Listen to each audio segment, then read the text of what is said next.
Thank you for staying with us. Well, Packers fans are livid about a blown call at last night's game against Seattle, but who's to blame? That's probably why Kyle was wearing his Packers tie this morning. Was he? Yeah, he was. And his cheese head, too, probably? Probably. He's got a little cheese head. He loves running around on that cheese head. Fox Sports 1670's Bill Shanks weighs in, plus he previews the upcoming Bulldogs and Falcons games in this week's B.S. Report.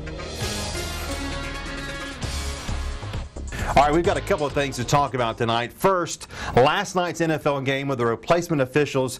Boy, they messed up a call in Seattle, did they not? A horrible call at the end of the game between the Packers and the Seahawks. They gave the Seahawks the win, even though the receiver did not have possession of the ball. And I tell you, I feel sorry for these replacement officials. It's not their fault they're awful. I mean, just think if we had replacement anchors, like we're going to go down there on 2nd Street and find new anchors. So, Andrew and Ashley, just move out of the way. We got replacements for you. Well, that wouldn't be a very good newscast, would it? Or how about a replacement weather guy? Yeah, just have anybody come in and forecast the weather. Replacement officials, I mean, these guys, they don't know. The guy who called the touchback last night, he's a high school official doing an NFL game. That shouldn't be going on. The league is to blame for this, not the replacement officials. They've got to fix this difference of opinion with the regular officials and get them back on the field as soon as possible, because you knew this was going to happen at some point. But the Packers, they're not happy because they got messed up last night. All right, second topic. We got two big games this week in the state of Georgia. First, on Saturday, the undefeated Georgia Bulldogs at home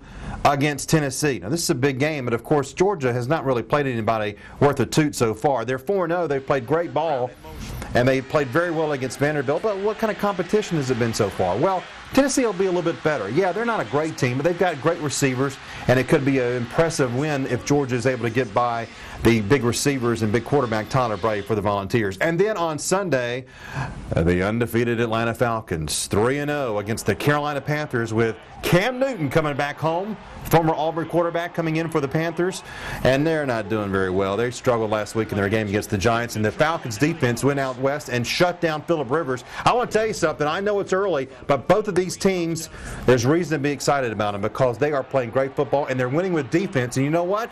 Defense wins championships. And the Falcons, if they keep on going like this, they're going to have a lot to be excited about. And finally, on Friday night, Chipper Jones is going to be honored at Turner Field. It's his final weekend homestand of the regular season. He, of course, is retiring at the end of the year. Remember, he started his career as far as his first full season here in Macon back in the day, about 20 years ago, at Luther Williams Field as part of the 1991 Macon Braves, and he's going to go to the Hall of Fame. What a great career he's had, and I hope you can get out this weekend to Turner Field in Atlanta and watch the Braves support Chipper Jones because he's had a great career. And I tell you what, I don't know what the Braves are going to do in the next couple of weeks of the playoffs. They got a play-in game next Friday night against probably the Cardinals. That's a do-or-die situation. If they win that, they'll go play either Washington or Cincinnati.